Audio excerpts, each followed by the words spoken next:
The adopted daughter was given to the billionaire as a joke, but he saw her as the greatest gift and everything he had ever dreamed of. Before the story begins, tell us in the comments, what city are you watching from? And at the end, don't forget to rate this story from 0 to 10. Enjoy the story. Sophie Miller, 23 years old, her brown hair messy from the cold Atlantic wind, was on her knees in the wet sand of Portland, chasing a worn-out copy of The Little Duck That Couldn't Fly as if she were on an international rescue mission. "Come back here," she shouted at the book, which was sliding down the sand toward the waves with surprising speed for something without an engine. "I didn't come all the way to Miami just to lose you now." The next wave rolled in. Sophie threw herself forward. Missed. The book kept sliding. "You've got to be kidding me," Sophie muttered, spitting out sand as she stood up. "Seriously? You've been with me for 15 years and now you decide to become a surfer?" She ran again, tripped over her own suitcase, because of course she had left it right in the way, rolled through the sand like a human ball, and finally managed to touch the book's cover with her fingertips. The tide pulled. Sophie pulled back. "No!" she yelled, holding the book with both hands as the freezing water covered her knees. "You're not leaving me. You're the only thing I have left of him." And it was in that moment, this absolutely ridiculous moment, with Sophie soaked up to her waist, hair stuck to her face, sand in the most uncomfortable places, and clinging to a children's book like it was the last blanket on the Titanic, when a firm, masculine, and definitely dry hand grabbed the book along with her. Sophie froze, slowly lifted her eyes, and met the calmest, most curious, and most absurdly handsome gaze she had ever seen. The man was barefoot, beige linen pants rolled up to his ankles, a white shirt with the sleeves folded up, dark hair slightly tousled by the wind, and that kind of expression that hovered between "I'm worried" and "I'm trying not to laugh." "Are you all right?" he asked, with a deep voice that sounded made for a perfume commercial. Sophie blinked, then blinked again, then looked at the book, still trapped between their hands, and finally processed what was happening. I was the book. It was running away. The man raised an eyebrow. "Running away?" "Yes," Sophie said, as if it were the most obvious thing in the world. "It has a history. Very dramatic." For the first time, the man smiled. Not a full smile, just one of those small corner-of-the-mouth smiles that make the world feel a little lighter for a moment. "I see." He helped Sophie stand, still holding the book like it was something important. "It looks valuable." Sophie looked at the soaked book, with wrinkled pages, torn edges, and faded illustrations of a confused little duck trying to take off. "Yeah," she said softly. It was my dad's." The man didn't say anything. He just nodded, returning the book carefully, as if handing over something sacred. And then, before Sophie could ask who he was, thank him properly, or at least wipe the sand off her nose, he took a step back. "Welcome to Portland," he said, with a small wave, before walking down the beach, as if rescuing girls from runaway books was part of his morning routine.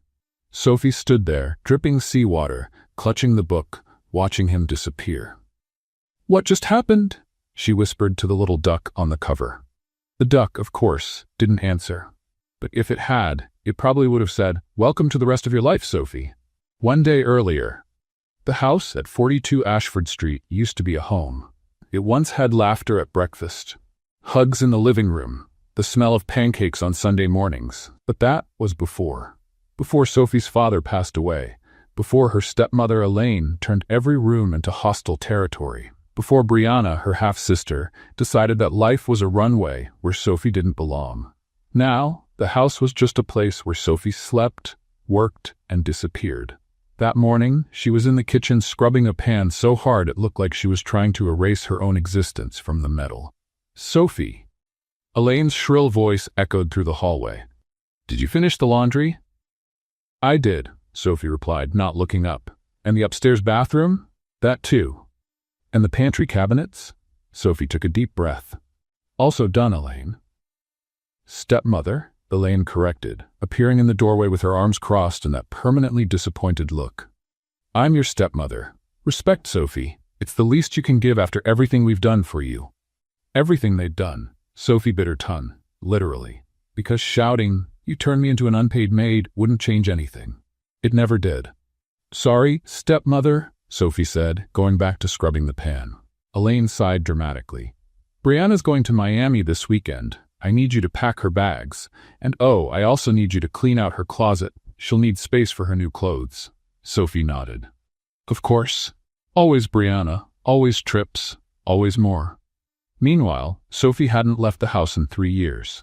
After Elaine left, Sophie pulled the little duck book from her apron.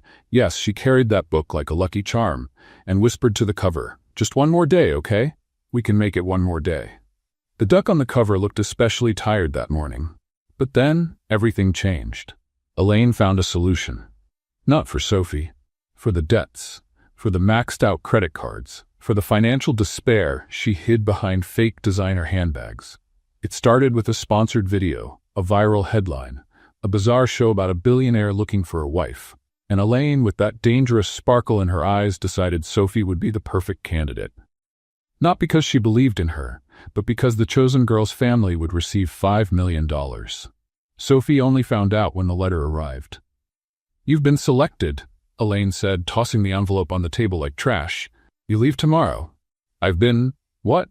Sophie blinked, confused. "Selected. For the CEO's program." Elaine smiled, a smile that never reached her eyes. "Congratulations, Sophie. You're finally going to be useful." And just like that, without choice, without a voice, without understanding, Sophie packed a small suitcase, placed the duck book on top, and got on the bus to Portland. Crying softly, murmuring to herself, trying to believe that maybe, just maybe, this wasn't the end. Now, standing in front of Harrington House, a huge white mansion surrounded by gardens that looked like they were designed by someone who hated normal people, Sophie held the still damp book and tried to process what was happening. There was a giant gate, an intercom, a golden plaque with the family crest, and Sophie, soaked with sand stuck to her clothes, not knowing that the man from the beach was Blake Harrington, the billionaire CEO himself, pressed the intercom. "Hello?" A polished female voice answered. "Hi, I'm Sophie Miller. I think I was selected?" Pause. "Oh, you're the third one. Please come in." The gate opened. Sophie took a deep breath, looked at the duck on the cover, and whispered, "Well, here we go." And she walked in, not knowing she had just met the man who would change everything. Not knowing the two rivals were already inside, sharpening their claws. Not knowing that her stepmother, at that very moment, was celebrating on social media as if she'd already won the lottery. But Sophie knew one thing. The book had stopped running away. And maybe, just maybe, that was a sign. The floor of Harrington House was so shiny that Sophie could see her reflection staring back at her, judging her life choices. "Did you really walk in here with sand in your socks?" the reflection seemed to ask. Sophie dragged her wobbly suitcase, the one with the wheel that spun the wrong way, and tried not to slip on the marble floor as she followed the immaculate assistant who had opened the door. The woman wore high heels, had her hair pulled into a bun so perfect it seemed to defy gravity, and walked like she was in slow motion from an action movie. "This way, Miss Miller," she said without looking back. Sophie hurried to keep up. The suitcase rolled left, then right, then decided to just fall over. "Sorry," Sophie whispered to it, as if it could hear. The assistant stopped in front of two enormous wooden doors, carved with details that probably cost more than Sophie's entire house on Ashford Street. "The other finalists are already in the living room." She opened the doors with a dramatic gesture. "Good luck," and left. Sophie stood in the doorway, clutching the suitcase handle tightly, trying to take it all in. The living room was absurd. Ceilings tall enough for another floor. Crystal chandeliers that looked like they came from a European palace. White sofas so spotless, Sophie was afraid to even look at them. And a fireplace burning brightly, even though it was summer, because, apparently, billionaires didn't follow the laws of physics. And sitting on those sofas, with posture so perfect it looked rehearsed, were them. The first woman was tall, blonde, wearing a white tailored suit that practically screamed, "My lawyer costs more than your kidney." She held a glass of wine like it was a scepter. When Sophie walked in, the woman slowly lifted her eyes, scanned her from head to toe, and smiled.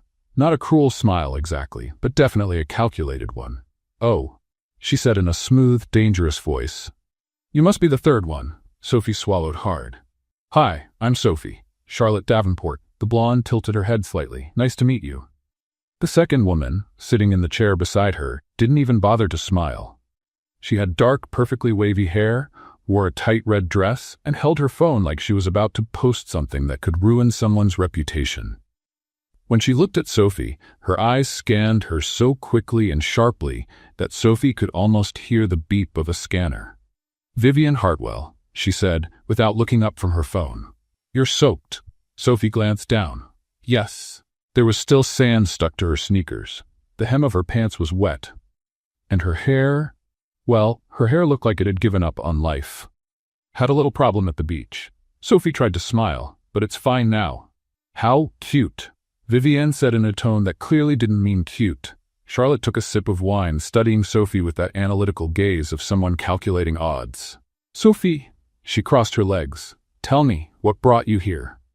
Sophie blinked. "Us?" Silence. Vivienne looked up from her phone for the first time, her expression caught somewhere between confusion and amusement. Charlotte coughed, hiding a small laugh. "No, dear. I meant, what made you apply for this?" "Oh." Sophie felt her cheeks burn. "Actually, I didn't apply. It's complicated." "Complicated," Vivienne repeated, testing the word. "Interesting." Before Sophie could explain, or at least try without sounding ridiculous, a deep, steady male voice echoed through the room. "I hope you're all comfortable." Sophie turned and her heart nearly leapt out of her chest. It was him, the man from the beach. But now, completely different. Blake Harrington walked into the room with a presence that changed the entire atmosphere. A perfectly tailored dark suit, tie straight and crisp. Every step was firm, controlled, deliberate. His hair was styled flawlessly, his posture confident, his gaze serious, almost unreachable. There was no trace left of the barefoot, easygoing man from the beach. He looked like he had stepped straight out of a corporate magazine cover. Sophie froze. "That's the same guy who saved my book? Impossible." Blake looked at Charlotte, then at Vivienne, and finally his eyes landed on Sophie. There was a flicker of recognition. But he didn't smile, didn't nod, just kept that neutral, professional expression. Sophie felt herself shrink 3 sizes.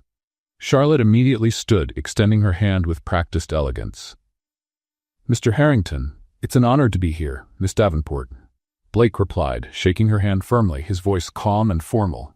Vivienne stayed seated, but smiled in a way that looked heavily rehearsed. "Blake, lovely home, thank you," he said, polite but distant. Then his gaze returned to Sophie. "Miss Miller." His tone was different now, controlled, businesslike. "I see you arrived safely." Sophie blinked. Yes, I did. Thank you." No mention of the book. No mention of the beach. Nothing. It was as if that moment had never happened. Vivienne frowned, glancing between them. "You two have met before?" Blake kept his expression unreadable.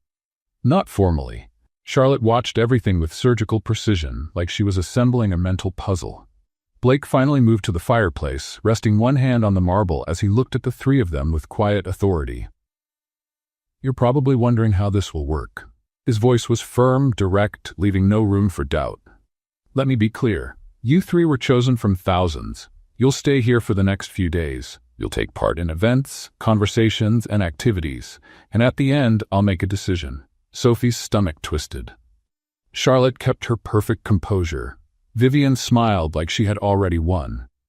"Make yourselves at home," Blake said before leaving the room as confidently as he entered, without looking back. As soon as he was gone, Vivienne turned to Sophie with a sharp smile. "So, you already knew him?" Sophie quickly shook her head. "No, we bumped into each other, briefly." "What a lovely coincidence," Charlotte said, though her tone made it clear she didn't think it was lovely. "Not at all." Vivienne raised her glass. "Well, may the best woman win." Sophie looked at both rivals, took a deep breath, and muttered under her breath, "I'm so doomed." And somewhere in the mansion, an elevator door opened. Then it spoke. "Welcome to Harrington House, 3rd floor, main suites. Have a productive day." Sophie froze. "The elevator talks?" Vivienne sighed. "Honey, even the fridge talks here." That's when Sophie realized she'd stepped into a world where she definitely didn't belong. But something inside her, maybe the memory of that kind man on the beach, still whispered that maybe, just maybe, there was a chance. Even if now he seemed completely out of reach. At 7 that evening, Sophie discovered there were 6 types of forks, and she didn't know a single one of them.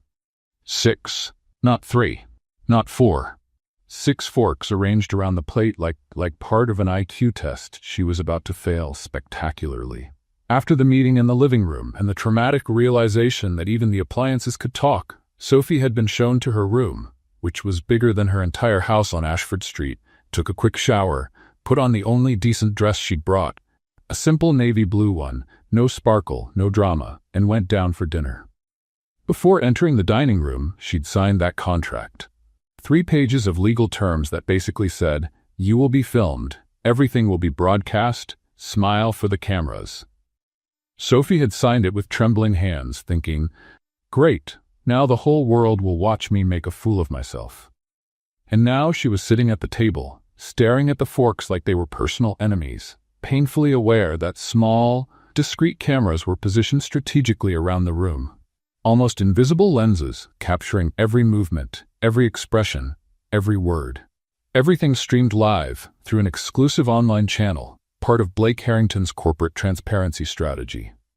Meanwhile, 200 miles away, in the house on Ashford Street, Elaine was glued to the living room TV as if it were the sports event of the year.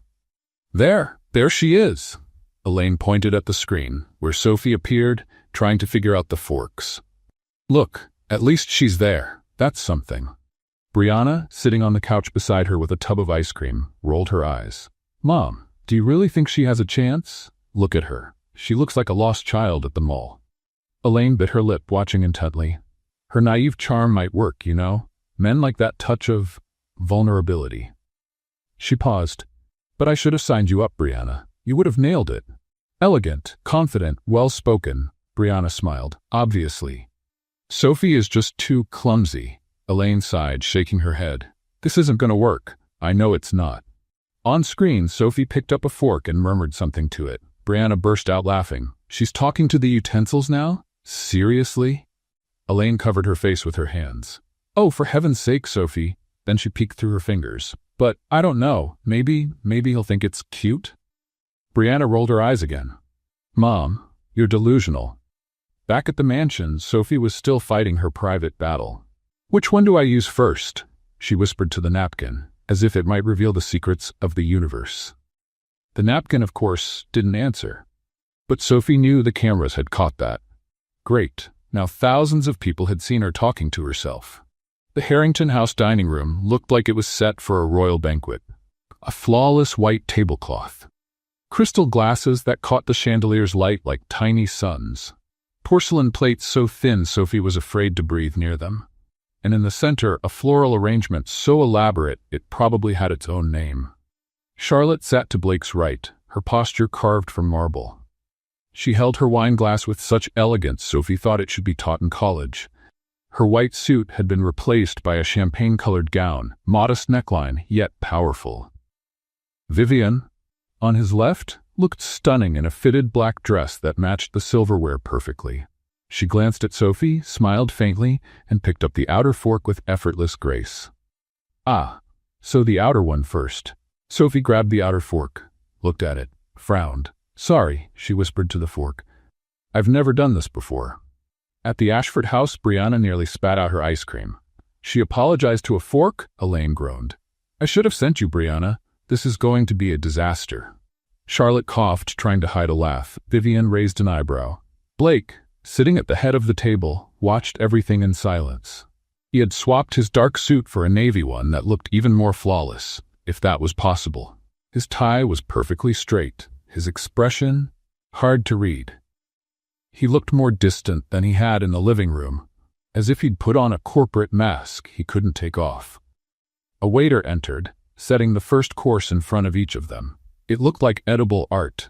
3 green leaves arranged in a spiral, a tiny coin-sized piece of cheese, and something golden Sophie couldn't identify. "Arugula salad with smoked goat cheese and a pistachio crust," the waiter announced as if presenting an exhibit at a museum. Sophie looked at the plate, then the fork, then at Charlotte, who was already eating with precise, delicate movements. "Okay, you can do this. It's just a salad. A very small, very expensive salad, but still a salad. And yes, you're being filmed. Don't mess this up." She cut a piece, lifted the fork to her mouth, and bit the air. because the cheese had slipped off the fork and landed back on the plate with an audible plop. Vivienne looked up. Charlotte stopped chewing. Blake didn't look away. On Ashford Street, Brianna burst out laughing. She can't even eat properly. Elaine covered her eyes. It's over. It's all over. He's sending her home tonight.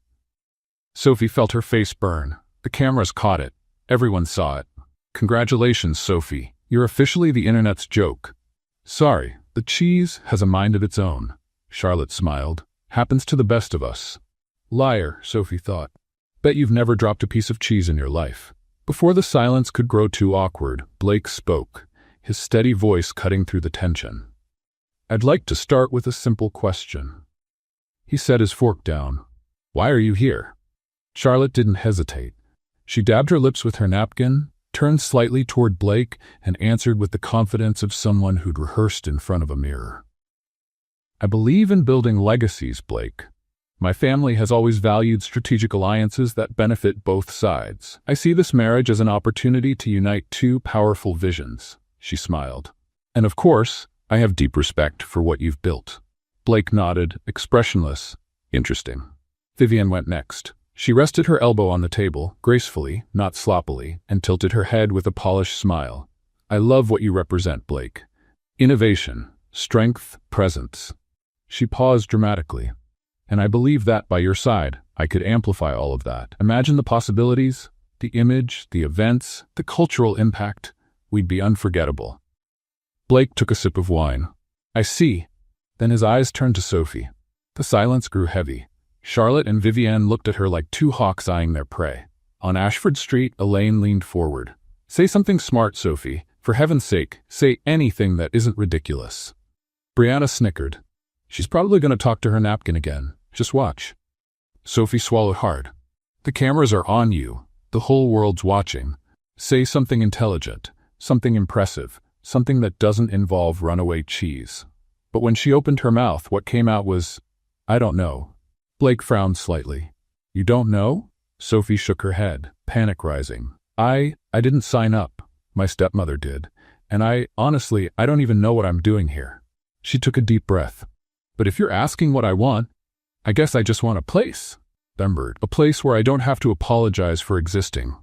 The silence that followed was different, not awkward, charged. Charlotte looked at Vivienne. Vivienne looked at Charlotte. Both sensed something shift in the air. Blake didn't take his eyes off Sophie. He didn't smile or nod, but something in his gaze, subtle but real, had changed.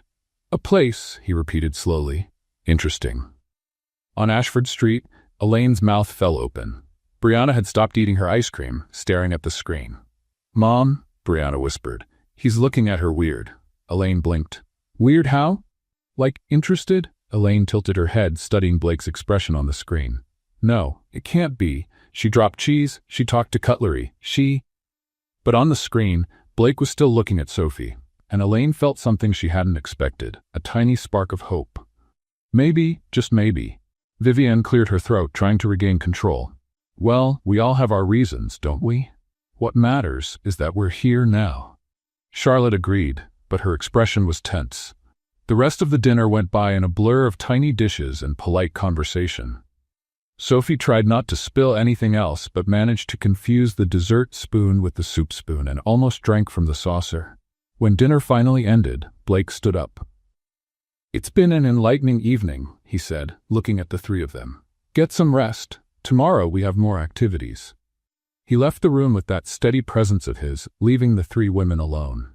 As soon as the door closed, Vivienne turned to Sophie with a sharp smile.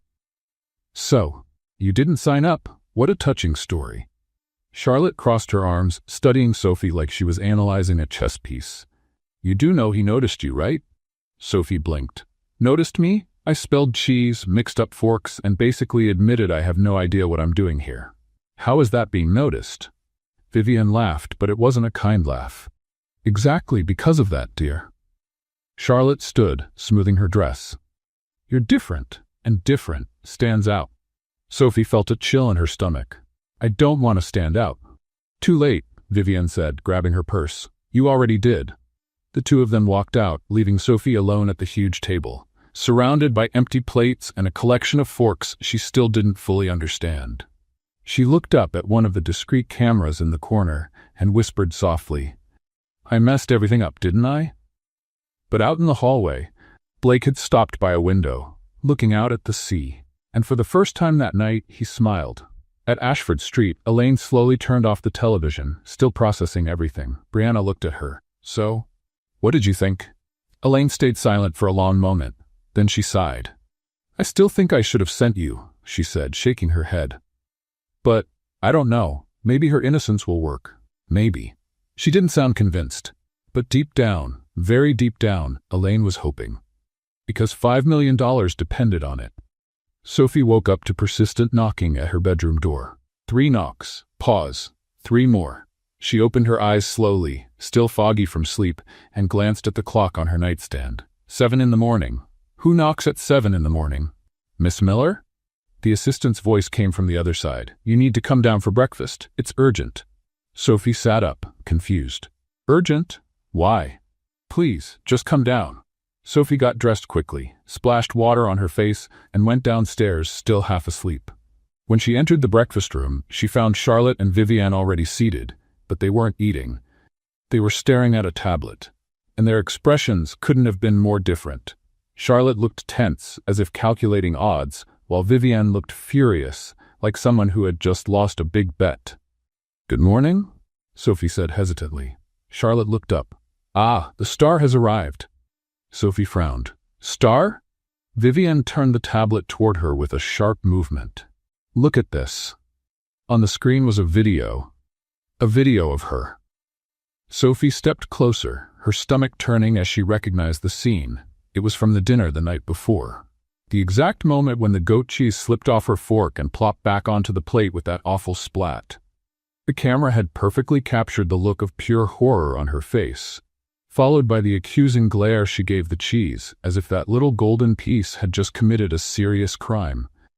And then that nervous, awkward, completely genuine laugh as she muttered, "The cheese has a mind of its own."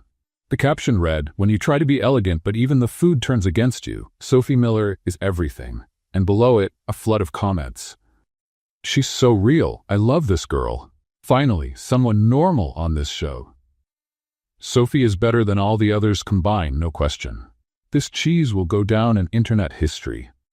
If he doesn't pick her, I'm going to lose it." Sophie read the comments twice, then 3 times, and then looked at the cheese being served at breakfast like it was part of an international conspiracy. "You," she pointed at it. "This is your fault." Charlotte coughed, hiding a dry laugh. Vivienne just rolled her eyes so hard Sophie thought she might hurt herself. 2 million views, Vivienne said slowly, each word sounding like she was chewing glass. 2 million in less than 12 hours. Sophie blinked. 2 million? Yes, Charlotte confirmed, closing the tablet with a sharp click. "Congratulations, Sophie, you're a meme." Sophie sat down slowly, trying to process. I became a joke? Not exactly. Charlotte tilted her head, studying Sophie with that calculating look. "You've become darling. People find you adorable." "Adorable," Sophie repeated, as if testing the word in another language. "Yes," Vivienne confirmed, but her tone was sharp as a blade, like a puppy tripping over its paws. Cute, but pathetic. Sophie felt her face grow warm. She looked down at the cheese plate on the table and whispered softly, "I knew this would go wrong." Charlotte and Vivienne exchanged a quick, tense look. Before either of them could say anything, Blake walked into the room. He looked as impeccable as ever. Dark gray suit, perfectly straight tie, steady posture. But there was something different in his eyes. Something amused?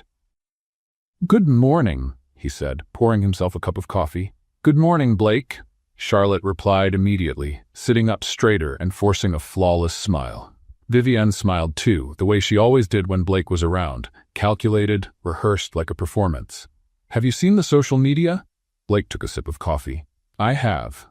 Sophie sank deeper into her chair, trying to literally disappear into her blouse. Blake looked straight at her. "Looks like you've gained a few fans." Sophie let out a nervous laugh that sounded more like a cough. "Fans? I just dropped the cheese. It wasn't on purpose." "I know," Blake said in a neutral tone, though there was a faint sparkle in his eyes, "but it was genuine, and people respond to that." Charlotte drank her orange juice so hard that Sophie thought the glass might crack in her hand. Vivienne kept her smile, but her fingers gripped the edge of the table so tightly that her knuckles turned white. Sophie, on the other hand, looked genuinely lost. So, they're not laughing at me? Blake slowly set his cup down, his movements deliberate. Some might be, but most are laughing with you. There's a difference. Sophie took a moment to process that, then looked back at the cheese on the table. Maybe I should thank you, she murmured to the piece of cheese. Blake almost smiled. Almost. Before he could say anything, the house assistant entered quickly, holding a tablet and looking slightly worried. Mr. Harrington, sorry to interrupt, but the press office is sending updates. The show's official channel has seen a 340% increase in engagement over the last 12 hours. She hesitated, glancing at Sophie, and 89% of the comments specifically mentioned Miss Miller. Sophie froze. Me? Why? The assistant looked uneasy. Well, the video went viral. People want to know more about you. They're making fan pages. Vivienne let out a disbelieving, almost hysterical laugh. Fan pages? Because of a piece of cheese? Charlotte clenched her teeth but kept her composure with visible effort, her hands tight in her lap. Blake, however, stayed calm. His voice came out steady and controlled. Understood. Keep monitoring, but don't release any official statements yet. The assistant nodded quickly and left the room. Blake looked at Sophie once more, his gaze serious now, but not cold. Are you okay? Sophie slowly shook her head, still trying to make sense of everything. I don't understand. Why do people care about this? Blake took a step toward her. Not too close, but close enough for Sophie to feel his presence. Because you're not trying to be someone else, and that's rare. He left the room soon after, leaving the three of them in silence. The quiet that followed was sharp, heavy, almost suffocating. Charlotte spoke first, her voice controlled but laced with restrained tension. Congratulations, Sophie. Looks like your strategy is better than I thought. Strategy? Sophie turned to her, completely confused. I don't have any strategy. I just exist. Vivienne stood abruptly, grabbing her purse with quick, angry movements. And apparently, that's enough. She left, shutting the door with restrained force. Charlotte stayed seated for a few more seconds, watching Sophie with that analytical, dangerous look, like someone recalculating an entire plan in her mind. You really don't see it, do you? Charlotte said, sounding both impressed and irritated. He's interested in you. Sophie blinked rapidly. No, he's not. He barely talks to me. Charlotte smiled, a small, tired, resigned smile. Exactly. She stood up gracefully, smoothed her dress, and walked out without looking back. Sophie was left alone in the breakfast room, surrounded by empty plates, steaming coffee cups, and one innocent piece of cheese on the tray. She looked at the cheese with a mix of confusion and resignation. I swear, she whispered softly. If you cause any more trouble, I'm never eating cheese again. But upstairs in the second-floor office, Blake was watching the viral video for the third time, and for the second time that morning, he smiled.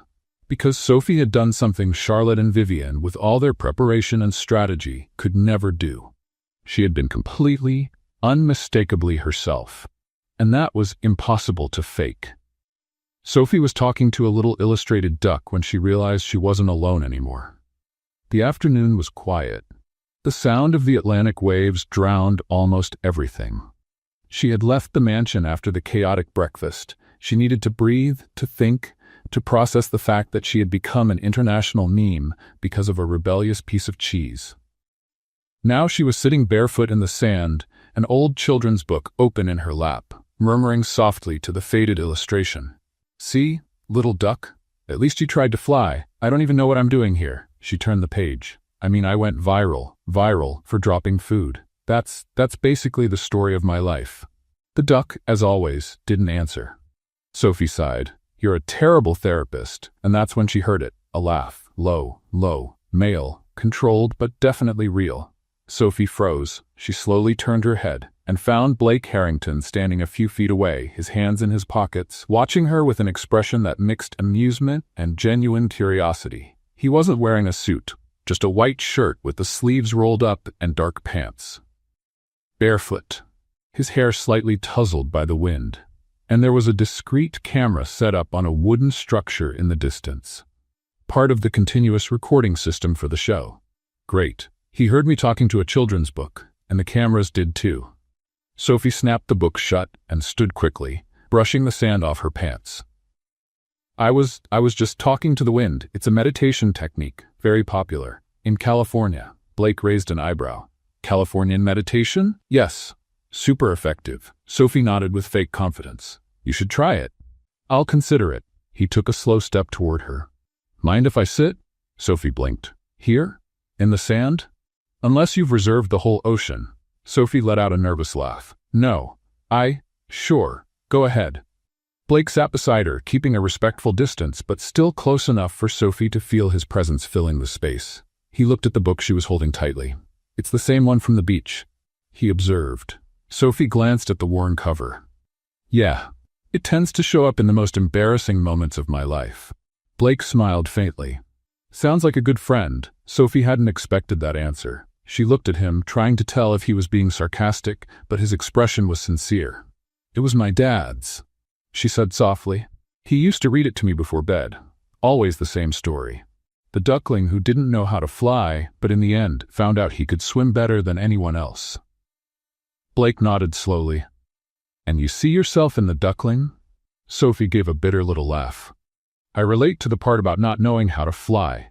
The swimming part hasn't happened yet. There was a comfortable silence, the kind that doesn't need to be filled, until Blake asked, in that firm but gentle voice, Why are you really here, Sophie? Sophie looked at him, surprised.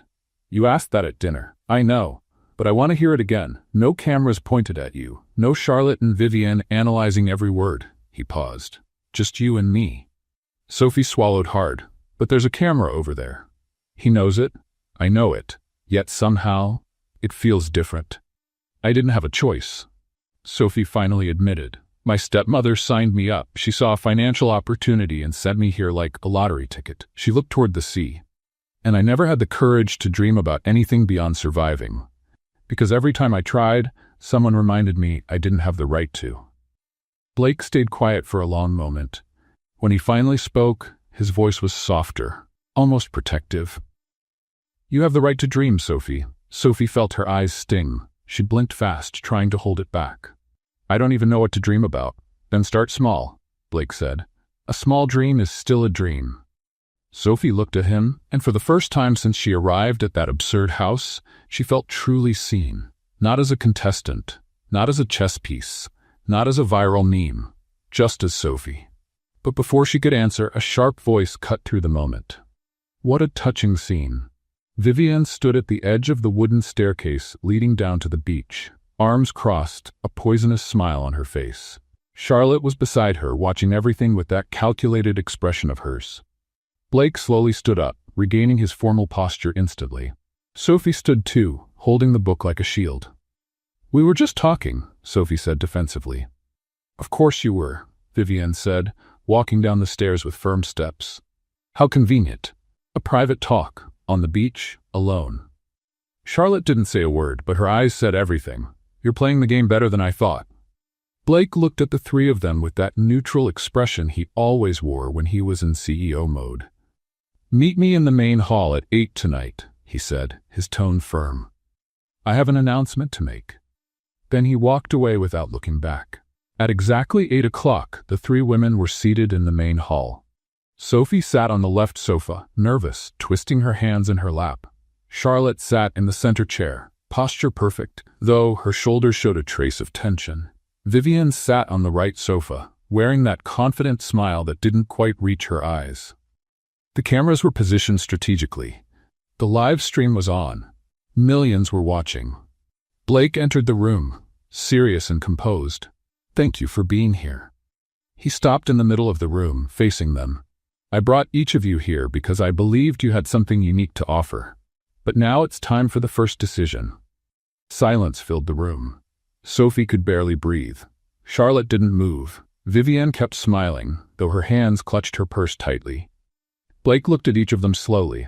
Vivienne, he said finally. The socialite stood, her smile intact. Yes? Thank you for being part of this, but I have to be honest, I don't see a future between us.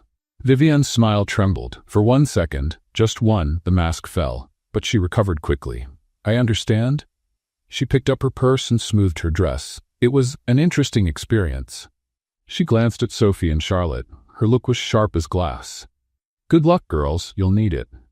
Then she walked out, head high, though her steps were far too fast. Blake waited for the door to close. Then he turned to Sophie and Charlotte. Now, it's just the two of you. Sophie felt her heart race. Charlotte smiled. But it was a dangerous smile. Because now, the war was officially on. Sophie stared at a microphone as if it were some alien creature about to explode. The morning after Vivian's elimination brought a new dynamic. Only two remained. Sophie and Charlotte, and the tension in the mansion was so thick it could have been cut with a knife. Or maybe with a rebellious fork escaping the plate. Blake had called them both to the library at 9 a.m. When they arrived, they found a formal setup, a long table, leather chairs, and in the center, 2 microphones on elegant stands. Discreet cameras were placed in the corners, recording everything. Good morning. Blake stood by the table, dressed in a flawless navy suit, posture steady. Today, you'll present a cultural proposal for the company. Sophie blinked. Cultural? Yes, Harrington Books has always supported reading initiatives. I want to hear ideas from both of you on how to expand that impact. He pointed to the microphones. 15 minutes each. Charlotte, you go first.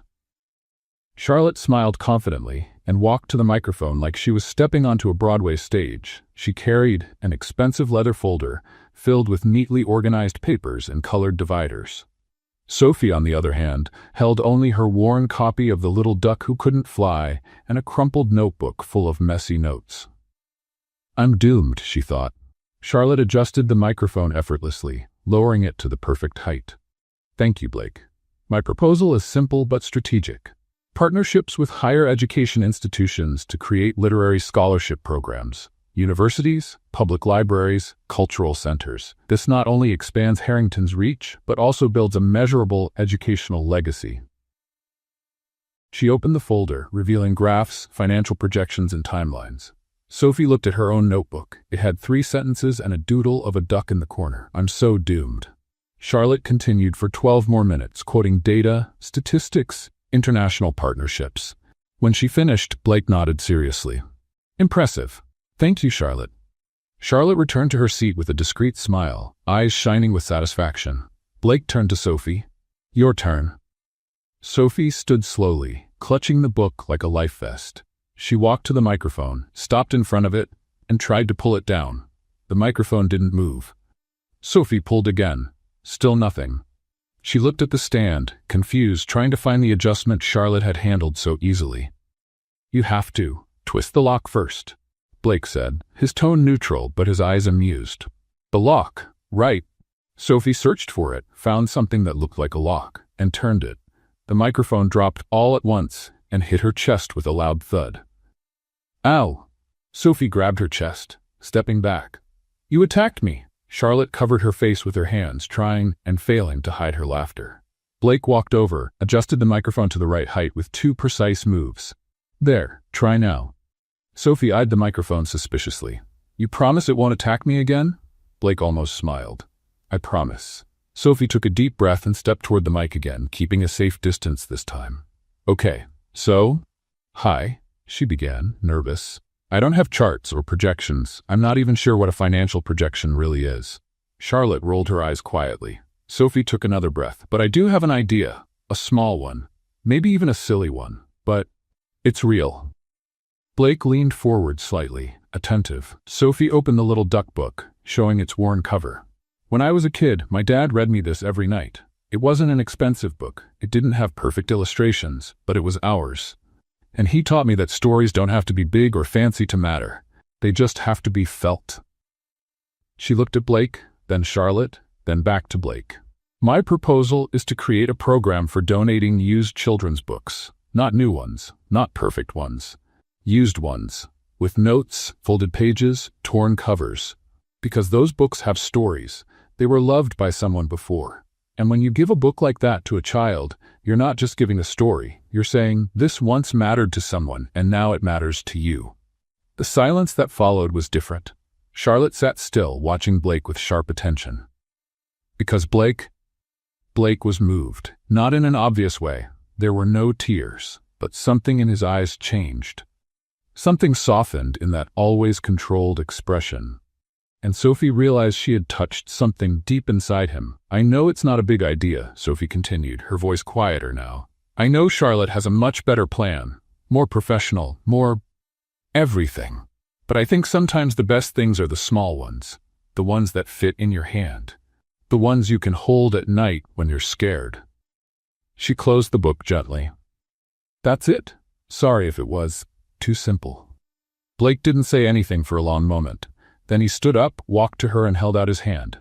"May I see the book?" Sophie handed it to him, confused. He opened the first page. There was a faded handwritten note. "For my Sophie. Fly your own way, Dad." Blake closed the book carefully and gave it back. "Thank you, Sophie," he said, and there was something in his voice that hadn't been there before. Something genuine, something human. Sophie returned to her chair, heart pounding, sure she had ruined everything.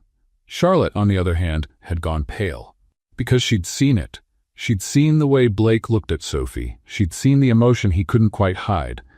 And for the first time since entering that house, Charlotte Davenport felt afraid. Blake looked at both of them. "Thank you for the presentations. I'll review them carefully."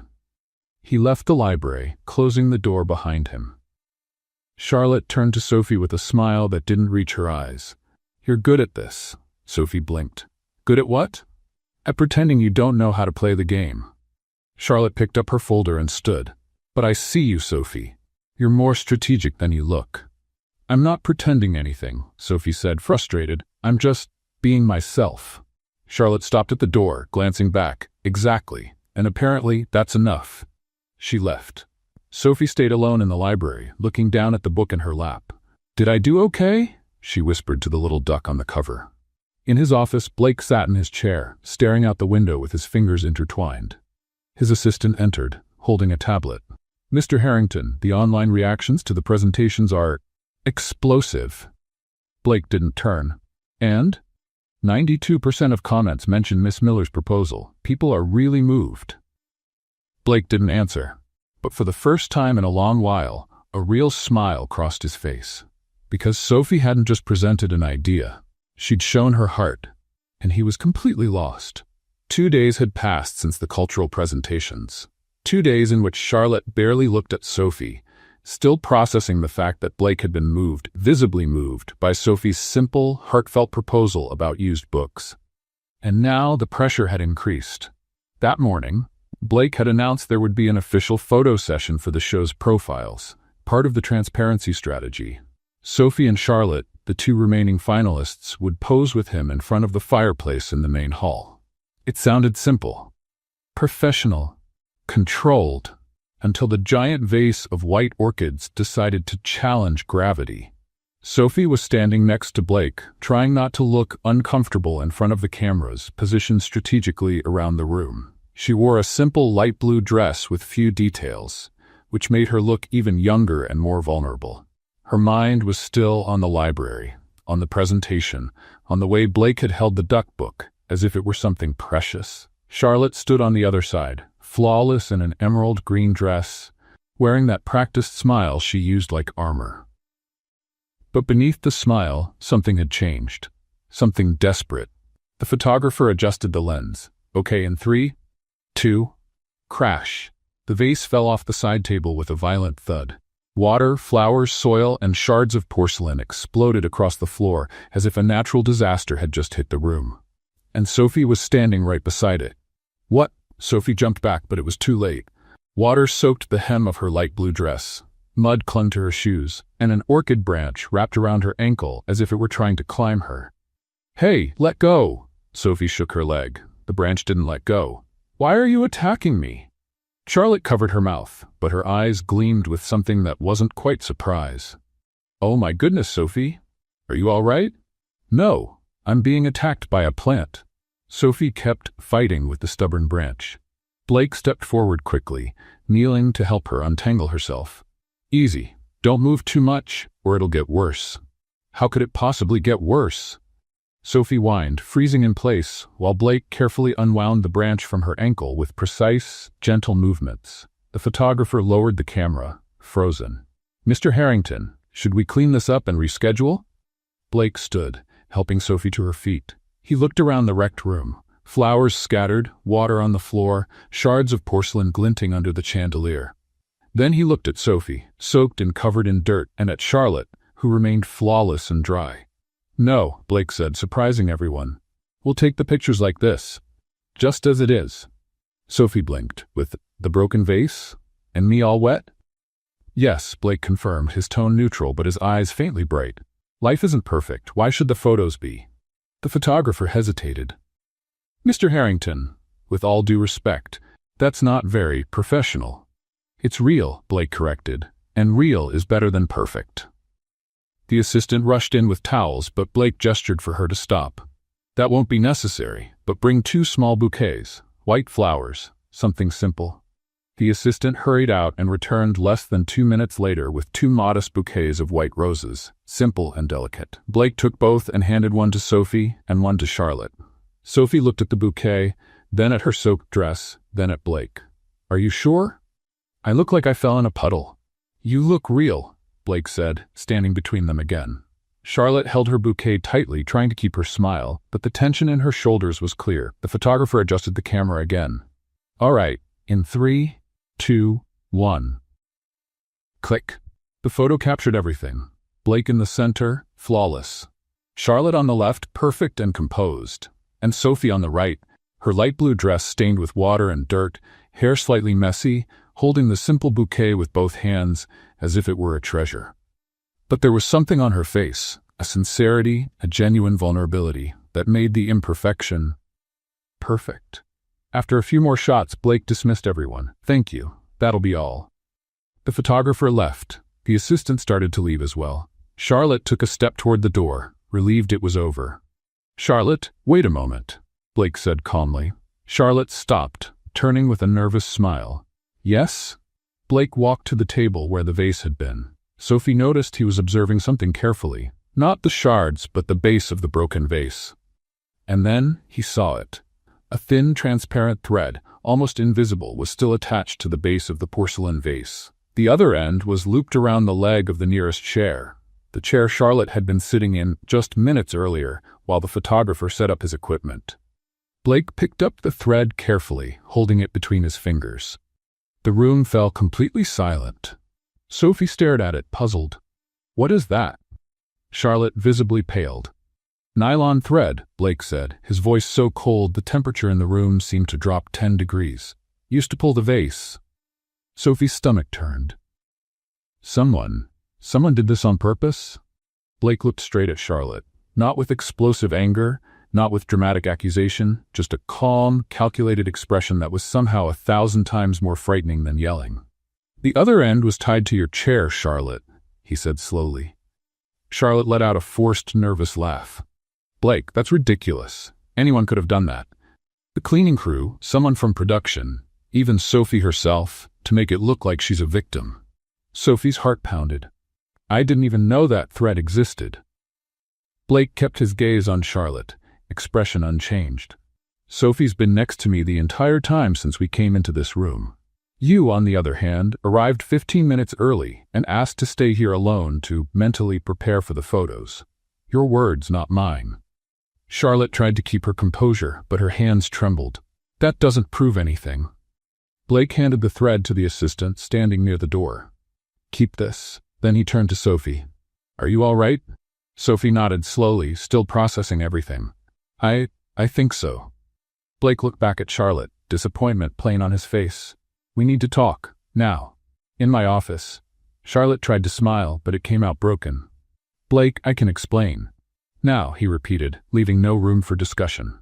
Blake walked out. Charlotte followed, trying to hold her dignity, but her steps were stiff and tense. Sophie stayed behind in the wrecked room, staring at the simple bouquet of white roses still in her hands. The assistant approached gently. "Miss Miller, would you like me to take you to change your clothes?" Sophie nodded slowly, but her eyes stayed fixed on the door where Blake and Charlotte had gone. "She really tried to hurt me?" Sophie whispered. The assistant didn't answer, but her expression said everything. Sophie looked at the flowers on the floor, the shattered porcelain, the bouquet in her hands. "I didn't even do anything this time," she whispered. "Why did she do that?" Meanwhile, in the office, Blake stood facing the window, his back to Charlotte, hands in his pockets. "I'm not going to ask if you did it," he said quietly but firmly, "because I already know." Charlotte tried to speak, but he raised his hand. "I expected better from you, Charlotte. Competition is healthy, but sabotage, that crosses a line." He turned, looking directly at her. "You're leaving tomorrow morning." Charlotte felt her world collapse. "Blake, please." "Tomorrow morning," he repeated final. "The decision's made." Charlotte left the office, trying to walk steadily. But when the door closed behind her, she leaned against the wall, eyes shut. Because she had lost. And Blake knew exactly what she had done. The photo with the broken vase went viral in less than 3 hours. The morning after the photo shoot, the show's media team released the official pictures across all platforms.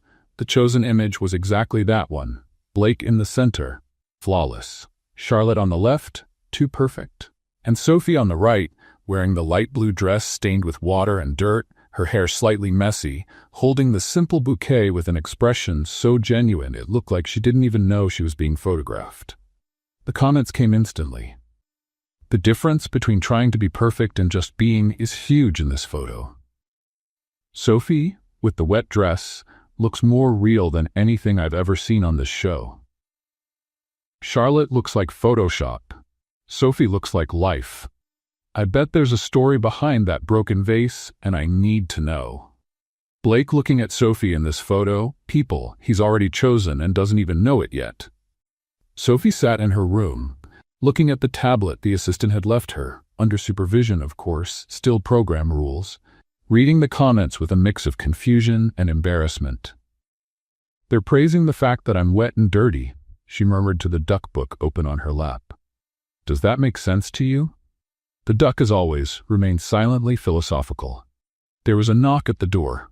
Sophie quickly closed the tablet as if she'd been caught doing something wrong. "Come in." The assistant opened the door with that flawless professional smile.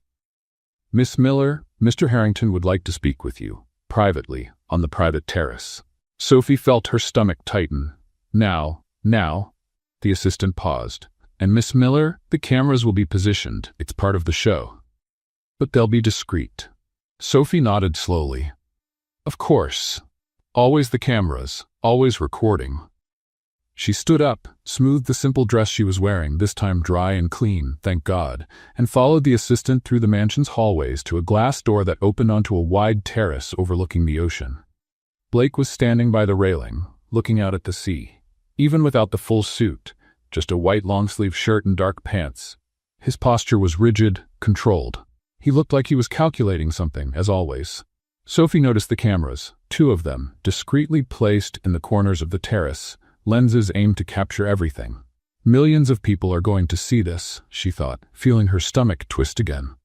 The assistant slipped out quietly, closing the door behind her. Sophie stood there, not sure what to do with her hands. You wanted to talk to me?" Blake turned.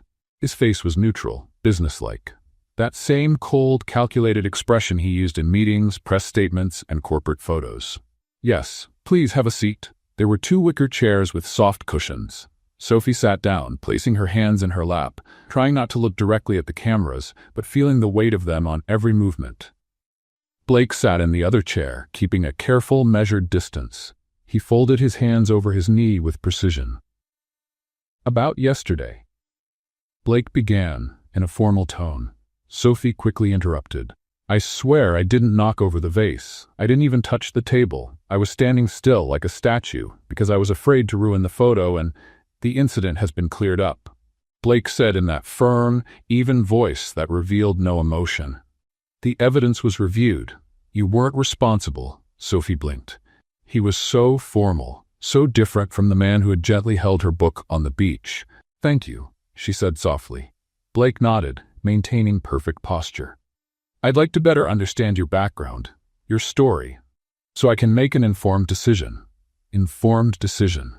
Sophie felt a chill. He sounded like he was in a board meeting, but then Blake added in a tone just barely softer, "Tell me about yourself. Who were you before you came here?" Sophie glanced briefly at one of the cameras, then back at Blake. Everyone would hear this. Her stepmother, Brianna, millions of people. But when she looked at Blake, Even with that composed expression, she saw something in his eyes. Something hidden but real. What? What do you want to know? Your family, your childhood, why you agreed to participate.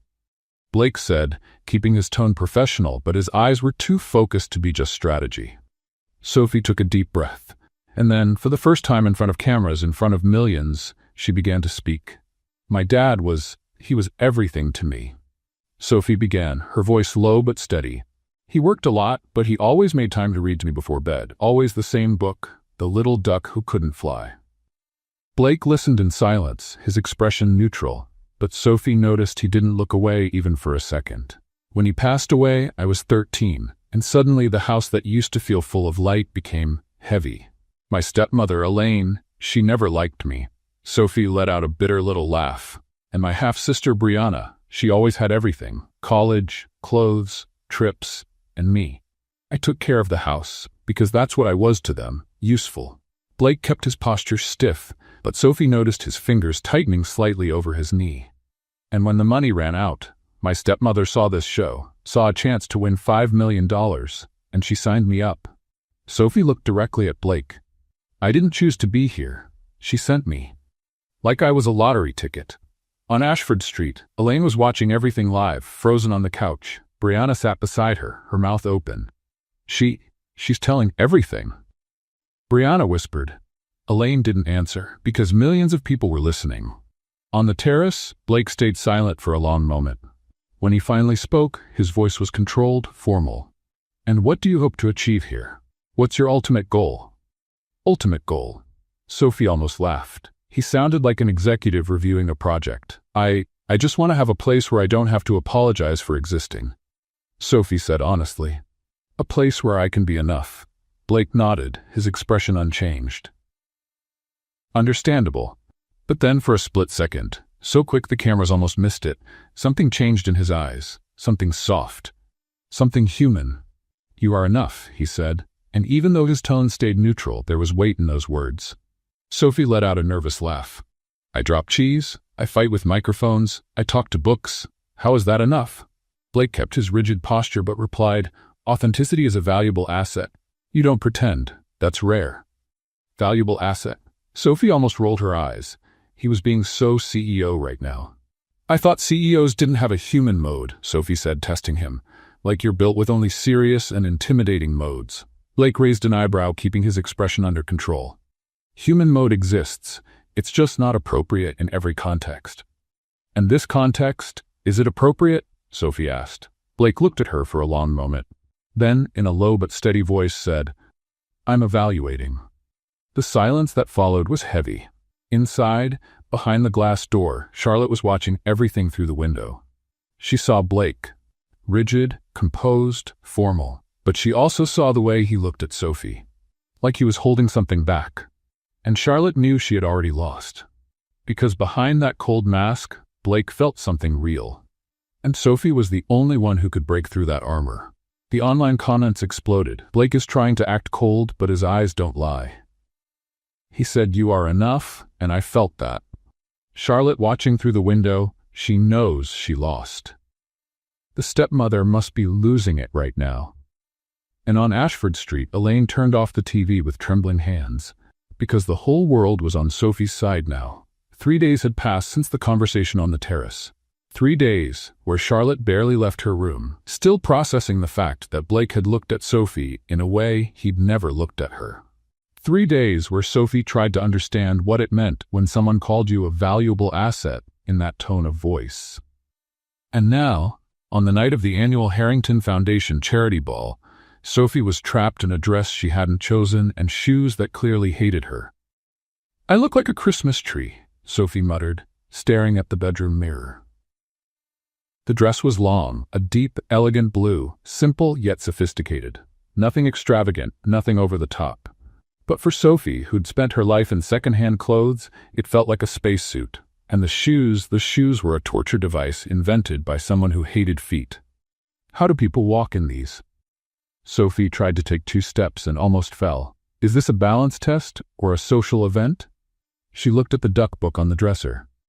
You're lucky you don't have feet. There was a knock at the door. Miss Miller?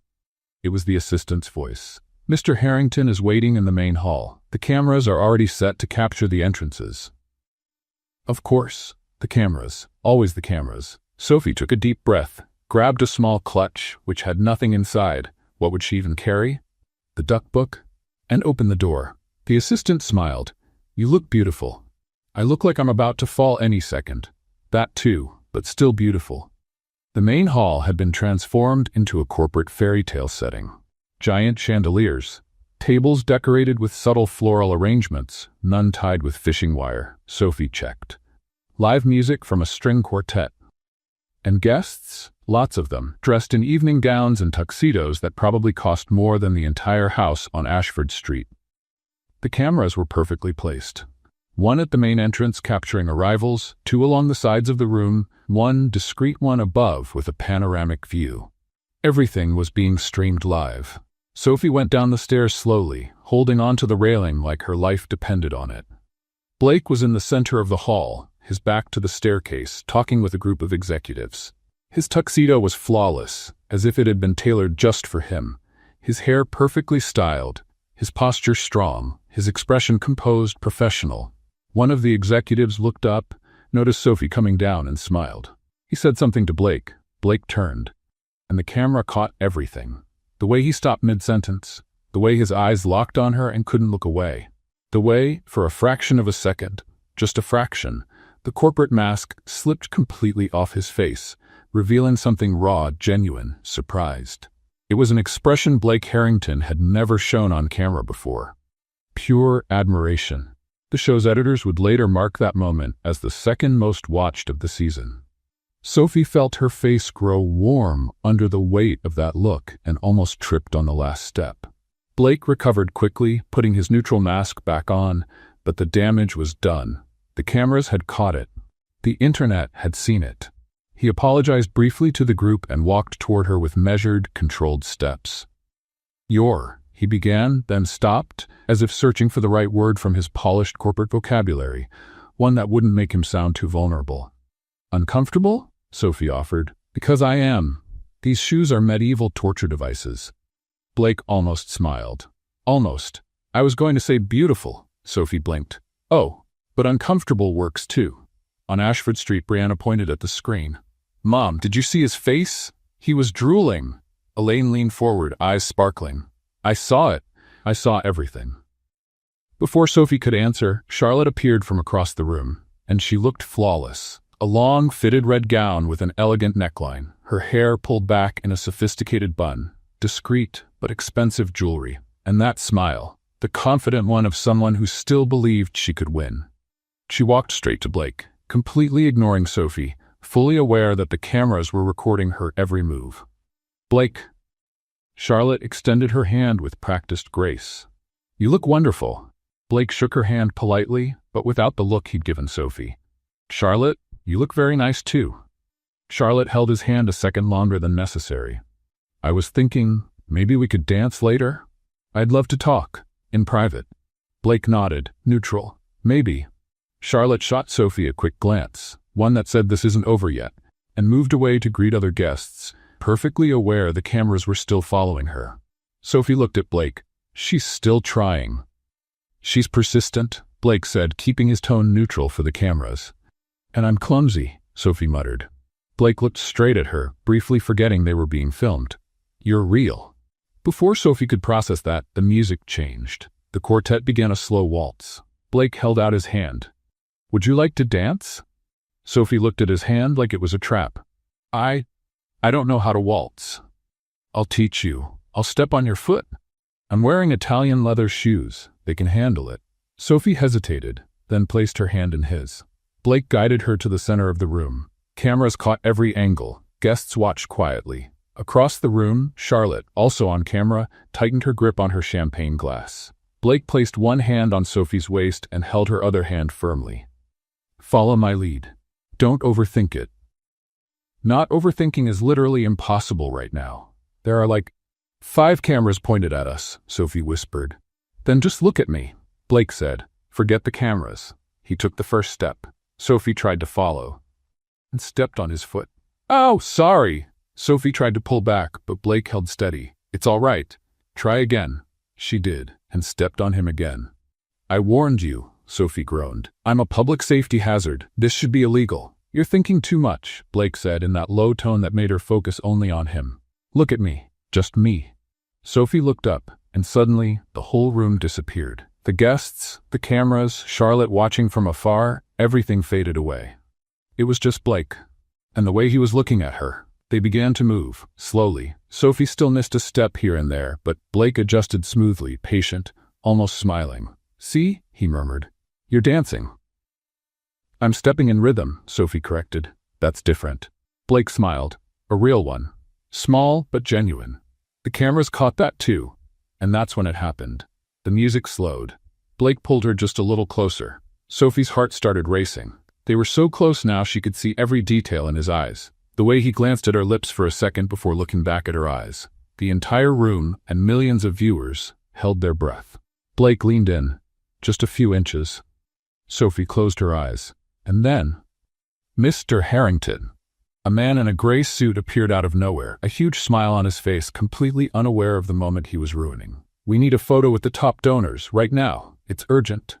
Blake froze, took a deep breath, closed his eyes for a second, clearly summoning patience he didn't have. Of course, he said, his voice calm but tight. One moment. The man was already pulling him by the arm. Just a second. Come on, come on. Blake looked at Sophie, and in his eyes there was something, frustration, regret, a silent promise. I'll be back, he said, and was pulled away to the other side of the room. Sophie stood in the middle of the dance floor, alone, trying to process what had almost happened. We almost, she murmured to herself. Charlotte appeared beside her, her smile cold. Almost doesn't count, dear. Sophie looked at her. You still haven't given up? I don't give up, Sophie, Charlotte said, her voice low but sharp. I adapt.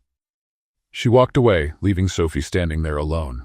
On Ashford Street, Elaine was practically glued to the TV screen. He was going to kiss her, Brianna screamed. Mom, he was going to kiss her. Elaine smiled, a greedy, calculating smile. 5 million, Brianna.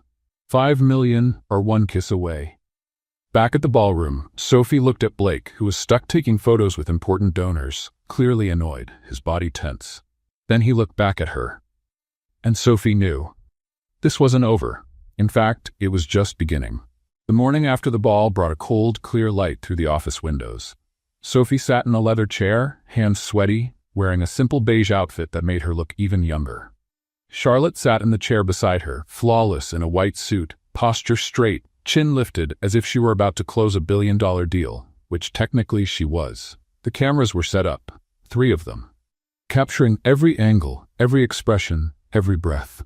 Blake stood in front of the unlit fireplace, hands in his pockets, his dark gray suit perfect, his face calm but his shoulders heavy. Thank you for being here, he began, his voice steady, controlled. You've both made it to the end, and that, in itself, means something. Sophie's stomach turned. This is real. This is actually happening. On Ashford Street, Elaine sat at the edge of the couch, so close to the TV that Brianna was afraid she might walk right through the screen. It's today, Elaine whispered, her hands trembling slightly as she held a cup of cold coffee. Today he decides. Today we get $5 million. Brianna sat beside her, biting her nails. Mom, what if he doesn't pick Sophie? He will, Elaine said with forced conviction. You saw how he looked at her at the ball. He was completely hooked. But Charlotte is so much more suitable, Brianna murmured. Elaine shook her head. Doesn't matter. Men like him don't choose suitability. They choose what makes them feel. And that silly Sophie, with her clumsy, pathetic way, she makes him feel. Brianna looked at her mother. You really think this is going to work? Elaine smiled.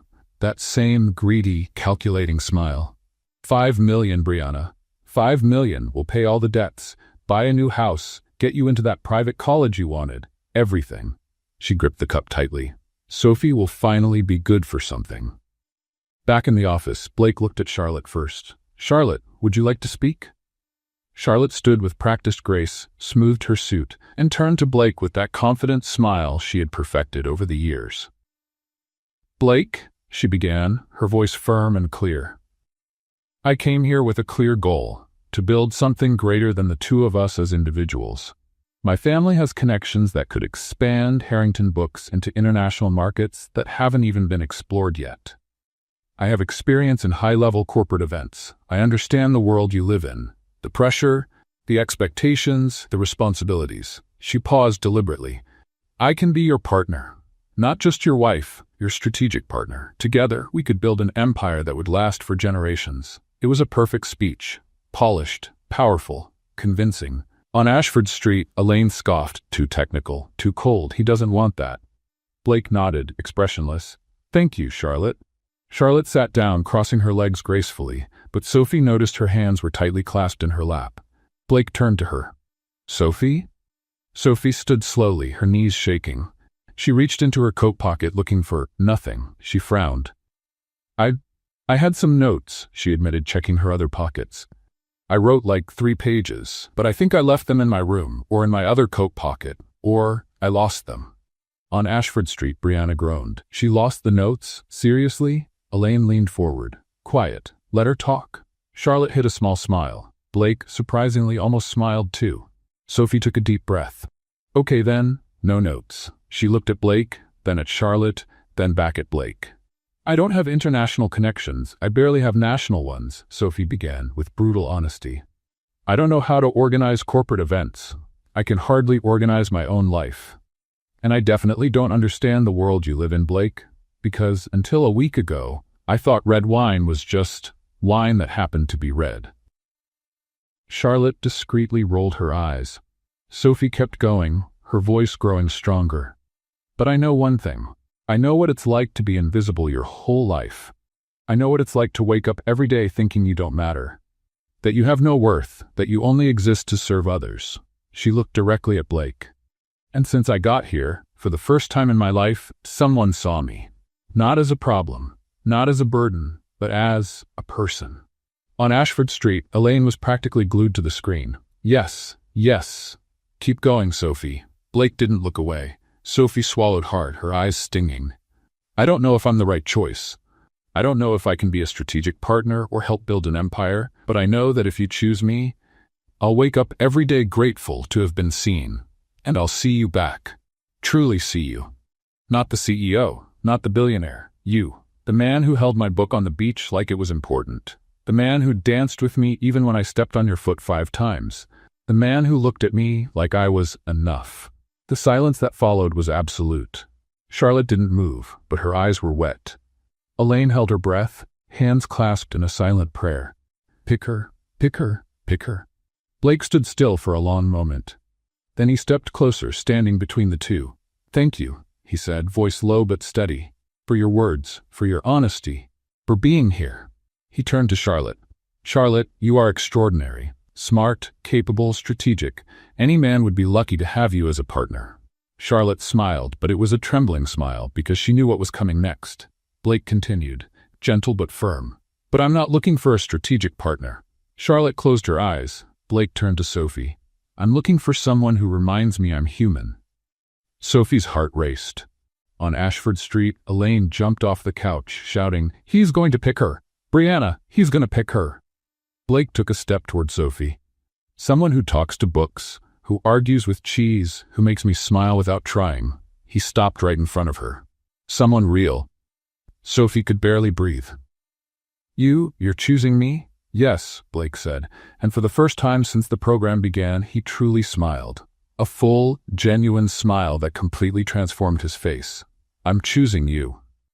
On Ashford Street, Elaine screamed so loud the neighbors banged on the wall. $5 million! $5 million! She spun around, laughing, crying, hugging Brianna. We did it! That useless girl finally did something right. Brianna laughed too, already calculating everything they could buy. Sophie let out a sound that was half laugh, half sob. But I don't even know what I'm doing. I know, Blake said, his voice full of warmth. And that's exactly why I chose you. Charlotte slowly stood, picking up her purse with controlled movements. She looked at Blake, then at Sophie. Congratulations, she said, and despite the pain in her eyes, there was sincerity there. Take good care of him, Sophie. He deserves someone who truly sees him. Sophie nodded, unable to speak. Charlotte walked toward the door, her steps steady, dignified. She stopped at the doorway and looked back one last time. And Sophie? Charlotte said with a sad smile. You won not because you played better, but because you were never playing. Then she left. Sophie stood there, processing everything, staring at Blake like he was a mirage about to disappear. This is real? Sophie whispered. Blake held out his hand. Very real. Sophie took his hand, feeling the firmness, the solidity, the reality of it. And then, in front of the cameras, in front of millions, she did the only thing that made sense. She laughed. A real, relieved, disbelieving laugh. I really need to stop losing my notes, she said. Blake laughed too, and for the first time in a long while, that laugh didn't sound forced. It sounded like home. On Ashford Street, Elaine was already on the phone with the bank, checking when the money would come through as they celebrated. 2 days had passed since Blake chose Sophie. 2 days in which Sophie woke up thinking she was dreaming, looked around the giant room in the mansion, and whispered to her duck book, "This is real, right?" The duck, as always, neither confirmed nor denied. Now Sophie was sitting in Blake's office, staring at a stack of papers the company lawyer had placed on the desk with an expression far too serious to be good news. Blake stood by the window, arms crossed, jaw tight. He wasn't looking at Sophie. He was looking out at the ocean as if calculating something very, very complicated. The lawyer, a woman in her 50s, gray hair pulled into a tight bun, glasses resting on the bridge of her nose, adjusted the papers and looked at Sophie with a mix of sympathy and professionalism. "Miss Miller, we need to clarify a few inconsistencies." Her voice was firm but not hostile. Sophie felt her stomach drop. "Inconsistencies?" The lawyer pushed the papers toward her. "During the process of transferring the $5 million to your family, as outlined in the contract, our legal team performed a standard verification of the information provided in your initial application." Sophie stared at the papers as if they were a court sentence. The lawyer continued, "The information provided contains several discrepancies. To start, the application states that you graduated in business administration from the State University. Our records show you never attended that institution." Sophie closed her eyes. "Oh no. It also says you work as an executive assistant at a consulting firm." The lawyer turned a page, a firm that apparently doesn't exist. Blake turned slowly, looking at Sophie for the first time since she had entered the office. Sophie felt tears sting her eyes. "I didn't write that." The lawyer raised an eyebrow. "You didn't?" "It was my stepmother," Sophie said, her voice trembling. "She filled out the form. She signed me up. I didn't even know I was in the program until the letter came." Blake stayed silent, but his eyes were fixed on her with an intensity Sophie couldn't quite read. The lawyer exchanged a quick glance with Blake, then looked back at Sophie. "There's more. The signature on the consent form, was it forged?" Sophie shook her head quickly. "No. That one's mine. My stepmother made me sign it, saying that if I didn't come, she would." Sophie stopped, realizing how that sounded. "She said it was my duty to help the family." Blake's hands clenched, not out of anger at Sophie, but at something much bigger. The lawyer sighed. "Miss Miller, the contract states that any false information provided during the application process constitutes a breach of contract, which means that the payment can be canceled." Blake finished, his voice low but firm. Sophie felt the world collapse around her. You're going to cancel everything?" Blake didn't answer right away. He looked at the lawyer. "Give us a moment, please." The lawyer nodded, gathered the papers, and left the office, closing the door behind her. The silence that followed was heavy. Sophie wiped her eyes quickly. "I'm so sorry. I didn't know she had lied. I should have checked, but I never thought I'd get this far. I thought I'd be eliminated on the first day." Blake walked to the desk, resting his hands on the wooden surface, looking directly at Sophie. "You were sent here against your will." He said it not as a question, but as confirmation of something he had already suspected. Sophie nodded miserably. "Yes, your stepmother lied on the form to improve your chances." "Yes, and you never wanted to be here." Sophie hesitated. Then she looked straight at Blake. "At first, no. But then," she took a deep breath. "Then I met you, and I wanted to stay." Blake was silent for a long moment. Then, surprisingly, he let out a short, humorless laugh. "So your stepmother lied, manipulated, falsified information." He shook his head. "And still expected to collect $5 million? Sophie didn't know whether to laugh or cry. She's always been optimistic. Blake looked at Sophie, and for the first time she saw something different in his face. Not anger, not disappointment, determination. She's not getting a single cent, Blake said firmly. Sophie blinked. What? Breach of contract due to false information. The legal team is already preparing the documents. Blake crossed his arms. Your stepmother won't see that money. Sophie felt a strange mix of relief and guilt. But she's going to be furious. Sophie stopped. Then a small incredulous laugh escaped. Wait, so karma is real? Blake almost smiled. Almost. But here's the thing, Sophie. He stepped closer, standing right in front of her. I'm not canceling anything because of her lies. I chose you. And now that I know you were sent here like you were some kind of property. He paused, his jaw tight. It only makes me more certain that canceling the payment to your family is the right decision. Sophie looked at him, confused and relieved at the same time. You're angry? At her? Not at me? Why would I be angry with you? Blake asked, genuinely puzzled. You're the victim in all this, Sophie. You didn't lie. You didn't manipulate anyone. You just survived. Sophie felt her eyes burn again, but this time for a different reason. I thought you were going to give up. On me, on all of this. Blake knelt down in front of her, meeting her eyes with a gentleness she had never seen in him before, especially when no cameras were rolling. Sophie, I chose you, he said, voice steady but soft. Not because a contract forced me, not because the cameras were on. I chose you because, for the first time in years, someone reminded me that life exists beyond meetings, spreadsheets, and corporate strategies. He held her hand firmly. Someone who talks to books, argues with cheese, and makes me laugh without even trying. Sophie let out a sound that was half laugh, half sob. I'm really good at fighting with food. It's basically my superpower. Blake smiled, a real, full smile, with no cameras to catch it. The best I've ever seen. Sophie wiped her eyes, still trying to process everything. But what about the money? The contract said the family of the chosen one would get $5 million. If you cancel the payment, aren't you technically breaking the contract too? Blake shook his head. The false information clause voids the payment to the party that committed the fraud. But, he paused, choosing his words carefully. The money that was meant for your family, I want to give it to you, directly, so you can start your own life. Away from that house. Away from people who treat you like you don't matter. Sophie froze completely. You want to give me $5 million? Yes. Blake, that's insane. Sophie stood, pacing. You barely know me. I dropped a wheel of cheese. I talked to books. I don't even know what to do with $5, let alone $5 million. Blake stood too, gently stepping in front of her, blocking her path. Then learn.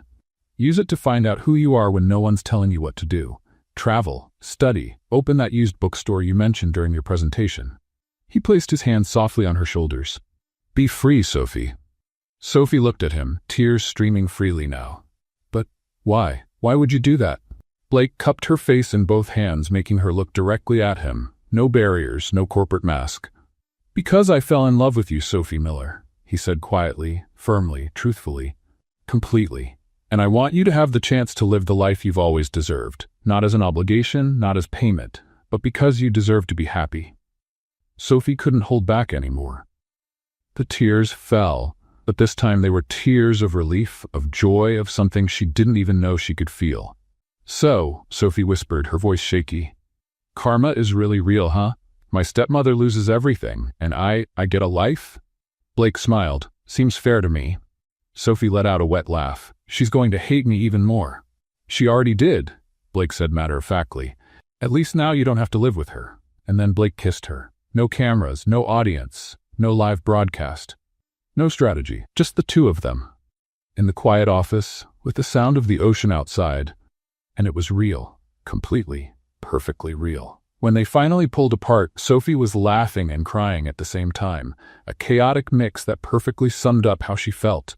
I still think you're crazy, she said, resting her forehead against his. Probably, Blake agreed, smiling in a way he never had in front of a camera. But I've never felt so sane in my life. Sophie looked at him, really looked, and saw not the billionaire CEO, not the man from the magazine covers, but just Blake. The person who had held her book on the beach. The person who danced with her even after she stepped on his foot 5 times. the person who saw her when she was invisible. "So what happens now?" Sophie asked. Blake smiled. Now you sign a few boring papers with the lawyer, receive $5 million, and then," he paused, looking at her with that gaze that always made Sophie forget how to breathe. "Then we figure it out together." Sophie nodded, still not quite believing it. "Together? I like that." "So do I." But on Ashford Street, at that very moment, Elaine's phone rang. It was a corporate number. Serious, formal. She answered with a huge smile, expecting confirmation of the transfer. What she heard was completely different. "Mrs. Elaine Miller? This is Patricia Chen from the legal department at Harrington Corporation. I'm calling to inform you that, due to serious inconsistencies and false information provided in the application form, the $5 million payment has been officially canceled for breach of contract. You'll receive the formal documentation in the mail within the next few days. Have a nice day." Click. Elaine froze, the phone still in her hand. Brianna looked at her, confused. "Mom, what happened? Are they sending the money?" Elaine didn't answer. She couldn't. Because in one single call, everything she had planned, everything she had counted on, everything she thought was guaranteed, was gone. And Sophie Miller, the stepdaughter she had always treated as nothing, had just gained everything. 6 months had passed since that day in the office. 6 months since the kiss without cameras. 6 months since Blake canceled the payment to her family and offered the money directly to Sophie to start her own life. And in those months leading up to the big day, a lot had changed, for everyone. Elaine and Brianna had to sell the Ashford Street house to pay their debts. Now they lived in a small one-bedroom apartment, splitting expenses. Elaine worked as a cashier on the night shift at a grocery store. Brianna served coffee at a local cafe, her first real job at 25. Sophie never called, never visited, never sent a cent. She had moved on. Meanwhile, Sophie used part of the money to make an old dream come true. She opened the Little Duck Library. The sign was simple, hand-painted, with a small yellow duck drawn in the corner. The space was small, 2 renovated rooms in downtown Portland, but it was full of life. Shelves packed with donated used books. Colorful cushions scattered across the floor. A little table with crayons for kids to draw. Sophie was organizing books when a small girl walked in shyly. "Can I borrow a book?" the girl asked softly. Sophie knelt down, smiling. "You can take as many as you want, and you know what's even better? When you bring it back, you can write a little note inside saying what you thought of it. That way, the next person will know someone already loved that book before them." The girl smiled and ran to the shelves. Sophie looked around the tiny but lively library. It was hers, her dream, her heart. And it was perfect. At Harrington Books, Blake had made a change too. On the wall behind his desk, carefully framed, was the Little Duck book. Torn cover. Pages rippled from seawater. Faded illustrations. And on the first page, visible through the glass, "For my Sophie, fly your own way, Dad." Blake looked at the book several times a day, and he always smiled. That book had changed everything. And now, finally, it was the day. The beach in Portland looked exactly as it had the day they met. Waves crashing on the sand, cool breeze, blue sky with white clouds. There were no decorated chairs, no fancy floral arches, no cameras. Just 20 people, close friends, the kind assistant, and a smiling justice of the peace. Sophie wore a simple white cotton dress, completely barefoot, holding a tiny bouquet of wildflowers and the Little Duck book. Blake was barefoot too. Beige linen pants, white shirt, hair tousled by the wind, exactly as he'd been the day they met. Sophie began walking through the sand. She took 3 steps, then tripped over an invisible hole. Blake laughed. "I can't even walk without creating drama," Sophie shouted. "That's why I love you." Blake shouted back. The guests laughed. Sophie reached him, smiling. "You made it," Blake murmured. "Barely," Sophie replied. The judge smiled. "This is the most genuine ceremony I've ever led." Blake asked to speak first. "Sophie Miller," he began, holding her hands. "I spent years building a life that looked perfect but was empty. Then you appeared, arguing with a book on the beach, and I remembered what it felt like to feel something real." He squeezed her hands. "You're real, you're honest, you're beautiful, and I promise to remind you every day that you are enough, that you always were, that you are the best gift I've ever received." Sophie wiped her eyes, crying. Blake Harrington, she said, her voice trembling. You saw me when I was invisible. You chose me when I thought I didn't matter. You loved me when I didn't even know I deserved it. She smiled through the tears. I still talk to books. I still argue with food. But I promise to love you for real. No pretending. No masks. Just us. They exchanged simple gold rings. The judge smiled. By the power vested in me by the state of Maine, I now pronounce you husband and wife. You may key. Blake was already kissing Sophie. The guests clapped. The ocean roared. And Sophie Harrington laughed against Blake's lips, feeling that she had finally found her place. A place called home. Two misfits who found each other on the beach. Two souls who healed together. And a little duck book that proved the best stories begin with someone who doesn't know how to fly, but discovers they can swim better than anyone ever imagined, and that the greatest gift isn't being chosen for who you pretend to be, but being loved exactly for who you are. The end. Do you think Sophie's stepmother deserved the ending she got? What was your favorite part of this story? Share your thoughts in the comments. On a scale from 0 to 10, what score would you give this story? Don't forget to subscribe and turn on the notification bell to get more heartwarming stories like this one.